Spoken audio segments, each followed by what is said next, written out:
Bonjour à tous, ici Dingodor1. Aujourd'hui, petite vidéo pour vous informer que Reolink a enfin sorti le cloud. On a enfin accès au cloud en Europe. Pour ceux qui ne savent pas, Reolink, donc le cloud déjà, une petite explication, le cloud c'est le stockage en réseau, donc c'est pour sauvegarder les vidéos de surveillance sur le réseau sans avoir besoin de carte micro SD.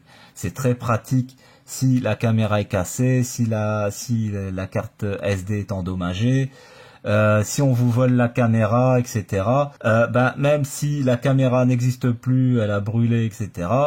On a accès aux vidéos pour voir ce qui s'est passé pendant ce temps-là, donc grâce au cloud. Donc c'est pour ça que le cloud est vraiment un gros avantage pour les caméras de surveillance. Là, Reolink, le petit manquement en Europe, je dis bien en Europe, puisque en Amérique et en Asie, ils avaient le stockage cloud. En plus, ils avaient des différents plans, comme on va voir ici, et dont un gratuit.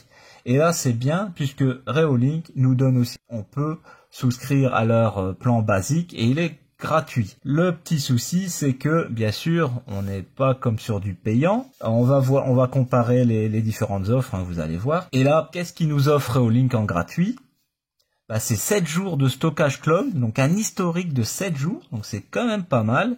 7 jours d'historique, hein, pour accéder 7 jours en arrière à l'historique, donc moi je trouve ça déjà pas mal pour du gratuit. Le petit bémol, c'est qu'on peut malheureusement choisir qu'une seule caméra, et on a aussi qu'un giga de stockage. Donc si on a plusieurs caméras, ça peut poser problème. Et si on veut plus de stockage aussi. Sinon, 1 giga, c'est largement suffisant. Voilà. Donc vous savez que vous pouvez avoir ce plan-là gratuit. Moi-même, j'ai souscrit à ce plan. Hein, c'est gratuit, il ne faut pas donner d'informations et tout ça. Sinon, ils ont un plan standard. Et là, les choses s'améliorent, bien sûr, quand on paye. Pour un mois, ça coûte 3,59 €, je trouve ça déjà raisonnable, mais pour un an, on est à 35,59 €, donc c'est encore une meilleure offre.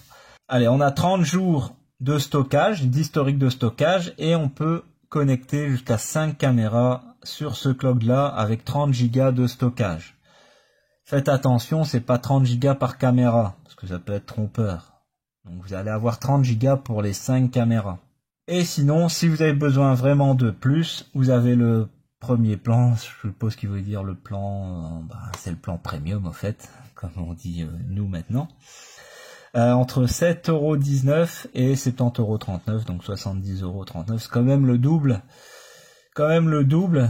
Mais là vous avez 10 caméras et là on a 80 Go de stockage. 80 Go encore, c'est pas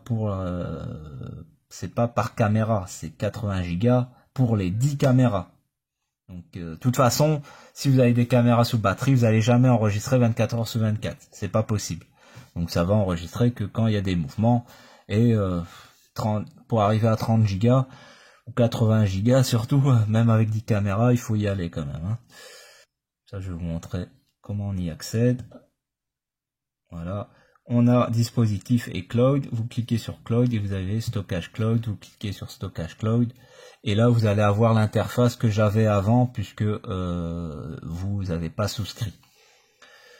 Voilà, donc moi vous avez vu que j'ai pas encore eu usage du stockage cloud puisque j'ai toujours la carte micro SD, ça vient de sortir aussi, donc je voulais vous informer comme ça si vous voulez l'utiliser, c'est toujours intéressant. Donc la caméra, moi j'ai choisi la caméra que j'ai appelée gauche parce qu'elle se situe à la gauche de ma maison. Et donc voilà, j'ai choisi et voilà, donc durée de validité 10-29 jours, donc c'est par mois, mais de toute façon chaque mois vous avez 30 jours gratuits mais avec un historique de 7 jours. Voilà. Si je veux changer, donc si je veux renouveler, je clique sur renouveler. Si je veux changer de plan, je reviens, je clique, voilà. Donc vous avez vu que Reolink nous a sorti le stockage cloud en Europe. Il était temps, on l'avait demandé, maintenant on l'a. Et bien sûr, ils s'attendent que pas mal de leurs clients s'abonnent pour rentabiliser tout ça. Allez, moi je vous dis à la prochaine, c'était Dingodor1.